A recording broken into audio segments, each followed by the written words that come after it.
Hi, my name is Paul Luna, and you're tuned into F&B Lunacy. I am here today with pastry chef Marko Krancher. Tell us about yourself. Well, my name is Marko Krancher. Man, it's been a long journey, but I am originally from Dresden, East Germany, born 1975 in October, born and raised. Always had a passion for pastry, started super early back in my early childhood years and, started putting my foot in the bakeries as early, I would say as 14 years old. Never making it home from the bakery that's next to the bus stop, and started working since I was probably 16. 98, had an opportunity to go to the US that I took. I still don't know why, but that's how I really don't, it's my teacher says who wants to go to US, and I raised my arm, and I think like 9 months later I left. And I think it's probably as hard as it was for some people, but I think it's probably one of my best decisions that I've made. Now working for an Iron Chef whose name is Jose Garces, being his head pastry chef is great. Are you working on anything for yourself? Are we looking at a pastry shop in Philadelphia? There's anything coming up? I always wanted to do like my own things and stuff like that. And, my wife's like, just do it, just start doing it. So I'm trying to work on this concept now of probably open my own business, maybe hopefully in the summertime or hopefully soon, of trying to do, I came up with the name, what is actually pretty cool. My cousin is a web designer, so he's going to help me like with the design, but it's called Circles. And it's actually, I'm trying to do a bagel and donut place that's called Circles. But I first came to the US, quick story backwards. I lived in Reno and I had this great place, and I think that's my first thing I've always had was bagels.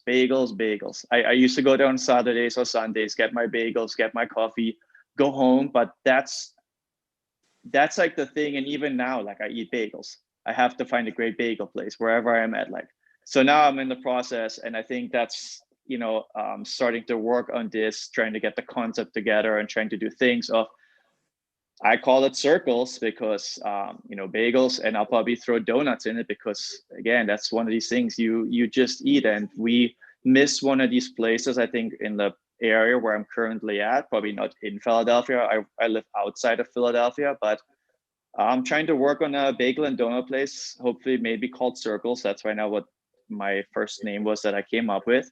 And making this maybe my dream or my start of owning my own business and being able to work for myself. So, Chef Marko, do you like chocolate? Oh God, what a question. I mean, why white milk or dark or all? I'm a milk chocolate person. Chocolate. I'm a milk chocolate person. If I do have chocolate, it needs to be in the freezer though. I keep it out of the freezer. Man, you know what? Growing up, I think that's one of the things, like as a kid, having chocolate around it, it's probably one of the best things. I think chocolate is just one of these, I don't know, it's so hard, like this, there's just a craving, like everybody loves chocolate. Chocolate is like a never ending dessert. You can do whatever you want with it, but I love chocolate. I had to step, my go-to chocolate or chocolate spread was like Nutella. I had to kind of stop a little bit because I started to break out and stuff. But I found the almond chocolate spread, so even better. I still have my chocolate. I think it's the hazelnuts. But I have to limit myself, but I love chocolates. Look, there's great chocolates out there, and through all my years, I think I've used a lot of that. I've used Velschland, but Switzerland. I used Valrhona. I used Cocoa Berry. I mean, probably one of the goals, or one of the things, if I ever have an opportunity, would go to a cocoa farm to really see like the harvests and how the chocolate is being done and processed, and just to get the the feel for it. But man, I would probably live for chocolate. They'll never take it away. What is your greatest challenge when it comes to pastries? Is there a challenge? There's always challenges. It's never a smooth ride. I think my greatest challenge and my greatest peep that I always have is to be consistent and to do the things the same every day, day in, day out. You know, there's no, I always want, I wish I could have a team of 6 more people of myself, because I know it would always work out. You know, I think one of my peeves, like, I'd rather do it myself than trying to, and that's the thing I had to learn how to kind of give up and teach. And like with Le Cordon Bleu, that helps. It's hard, but I'm someone who, I think it's perfection. And, you know, pastry and baking is a world on its own, because you can't just, if you make something in pastry and you mess it up, you have to start by 0, right? In cooking, it's more like, all right, I'll just put another steak on the grill, you know, but there's just, it's such a scientist that is so deep in you, and I know as myself, that's so deep in you, embedded into here, that things have to be like precise. And when I mess up, I just hate myself. It's horrible. Because you've been on both sides of the kitchen, if I'm not mistaken. Yeah. You've been, obviously you're a pastry chef, but you've been on the other side of the kitchen, the cooking Yeah. side. So Yeah. that would that be a difference? The what would you say the difference would be in from pastry to cooking? I mean, I think I see it with the guys now in the kitchens and in other kitchens, when I do, oh, a little bit of salt here, a little bit of pepper there, or maybe a little bit here and there. And I'm like, you don't measure these things? Like, how do you, you know, it's like, for me, that's that precision work, that to make sure the things turn out the way you want it. And I think that's the biggest things that I see, you know, and that's why I probably tried the culinary side, the savory side. I'm like, nope, that's not working. Is there a store-bought pastry you enjoy?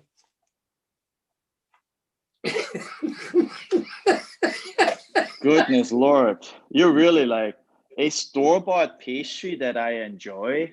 Yes, or a I candy hate bar, or a candy bar that you enjoy. Snickers. You always enjoy pastry as a kid. Yeah, yeah, it's, and I don't, Did your you know, parents make no. pastries, or they No. always had them around? Um, no, I don't think so, because so my grandma used to bake Stollen, what's the, you know, very European Christmas bread, and she used to go to the bakery. But for me, you know, I grew up in East Germany, obviously having my dad being a roof builder. There was farming; those were 2 options, didn't work out. And then, like I said at the beginning, I used to, at the bus stop was the bakery. One of the girls that used to go to school with, and her dad had the bakery, and I used to literally just stand in there and absorb. Like, how does the bread go in the oven? How does it come out? Was it this? And that's the thing, you know, that's one of these pastry things. It's the feel for it, right? Like a bread dough, you have to feel, you know, you have to know what it's supposed to feel like, right? A meringue. Like, that's what I used to do. I just hang out in there. And it was probably one of the greatest things, you know? You would be, would you consider yourself at that point a stalker? Yeah, probably. Yeah. Yep. And it probably helped a lot in the things that what I do now. Yeah. What do you think is going to be the next hot trend in pastries? Oh, man. I I don't really know. I think that this circles thing. Yeah, I think so. I mean, I think the pastry world is, I don't know if there's a trend. I mean, I don't know. I think it's what's, I'm, to be honest, I don't really know if there's any trend. I mean, there's, sometimes I read that, you know, you bring some of the old classics back, but refine them and you know, redo these things. But I think it's, if you're a pastry chef and you have a lot of passion, and it's what you, it's what me or what other people, what's really, what do you want to make out of your world or out of your job, right? Um, you know, teaching at the Cordon Bleu, I enjoy doing all the show pieces of pastillage, sugar, chocolate. I enjoy this. So I'm not a pastry chef who only has one forte. I have a broad variety. I can do wedding cakes, showpieces, breads, desserts. So there's I have a lot of wiggle room in which directions I can go. But I think it's really what's deep down in you is what you desire and what you feel like you want to do. And that's just the trend is you. Yes, exactly. The trend is What are your thoughts on cilantro? Luna, wait, wrong direction. My thoughts on cilantro. Yes, I'll tell you why I asked that question. One, to throw you off. Two, because in Switzerland, as you are aware of, or in Europe, cilantro has this image. There's a bad image for cilantro. So I wanted it to find out. You're German. I figure, let me throw out that cilantro question. Cilantro is great.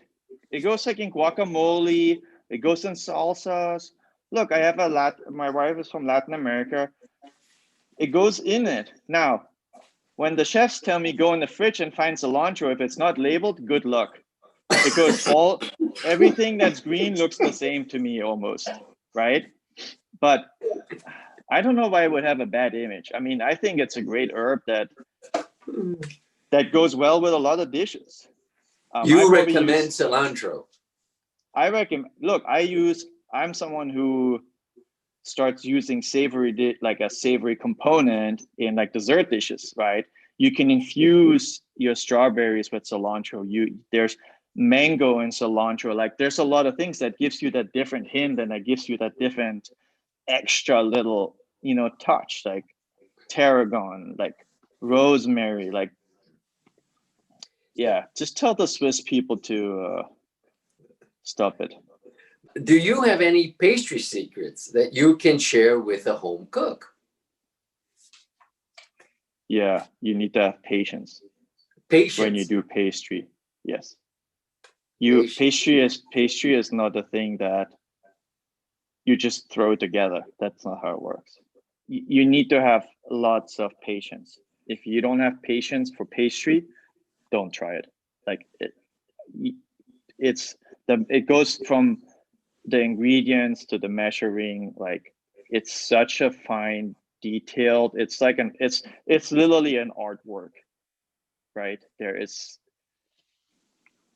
Yeah, it's a patience thing. If you don't have it, like pastry, everything has to do, especially like with your surrounding. If your flour is cold, your butter is cold. If it's hot outside, if it's cold out, there's just and that's why it's such an art form. And that's when you need to have patience. Yeast just doesn't grow when it's cold. Yeast grows. There's, like I said, we could go on and on. You need to have the patience for it. Do you consider yourself a lunatic? Oh yes. Oh yeah. Oh yes, Luna. Look, if you're in this if you're in this industry and you're not a lunatic, look, I don't know. I sing through the pastry kitchen. There's a lot of weird stuff that we do. You need to have fun. You need to be a little bit cuckoo to be in this industry. That's how I see myself. It's the Christmas. What Christmas shoes I got for you? They're Looney Tunes. They're Bugs Bunny Converse. That tells you how lunatic I am. But I love it. But you have to. We're a little bit cuckoos. Yeah, I think pastry chefs probably a little bit more. They're lunatics because who does it? Like when I grew up, when I started baking, we started at midnight. My friends never understood. Friday's bread delivery, we started Thursday night at 10 p.m. My friends were like, are you crazy? I'm like, well, Friday nights, I used to go out and then I used to go straight to work. Sometimes drunk, sometimes not. But I made it. I somehow survived. We are crazy.